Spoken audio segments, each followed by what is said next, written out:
আসসালামু আলাইকুম গাইস, তোমাদান ভাই রিপন ব্লগ 0.3 পয়লা আপনারা ও বেঙ্গালুরুর হ্যামসাম বয় ও তার ভিডিও কথা দেখো বাদে আমি তোরা মাতিয়া বয় তো দুই একদিন থেকে ভিডিও আন না পুরো একটা বিজি আসলাম আর ফেসবুকের খবর কিটা সারা সুরকল থেকে ঠান্ডা মাতকে চিন্তা তো আপনারা শুনছেন কিতা কইছে হে আমি এগুরে কই মানে এগো জাবিরর হুয়া জাবিরি কই লগে তার লালাব্বা এগো তার হ্যামসাম বয় লগে জাবিরর হুয়া আর জাবিরর হুয়া হ্যামসাম বয় আর জাবিরি কই লগে হ্যামসাম বয়ের লালাব্বা সুদাউরির হুয়া কোনো একটা ভিডিও তাইয়া তার বাপ না ছাড়া আর কোনো জাত মাতে না, খালি তার বাপ লইয়া মাতে।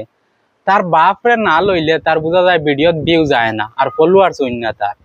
তার বাপর কথা, তার এই লালাব্বার কথা না কইলে তার কোনো জাত ভিডিও নাই। তার প্রায় আমি সবটা ভিডিও দেখছি খালি তার বাপর মাত লইয়া ভিডিও, খালি তার বাপর মাত লইয়া। তোর বাপগুরে তোর মার সন্ধে দিনই হারাই দিয়ে সুত মারাউনির হুয়া ইগুরি লইয়া খালি আরেকদিন খালি মাতিস না সোশ্যাল মিডিয়াতে সুত মারাউনির হুয়া। অন্য কোনো জাত কন্টেন্ট থাকলে বানা, তাখানাতে আর ভিডিও আইস না, সোশ্যাল মিডিয়াতে আর আইস না সুত মারাউনির হুয়া। খালি তোর বাপিগুরে লইয়া এই ভিডিও বানাইস না। কিতা কও আপনারা? আর আপনারা তোরা কমেন্ট করে জানাইবা তার এক আধগু ভিডিও পাইছিলে আনি তার নিজস্ব তার কোনো জাত কন্টেন্ট দিয়া একমাত্র খালি তার বাপরে লইয়া। তোরা আমার কমেন্টও কইবা আপনারা।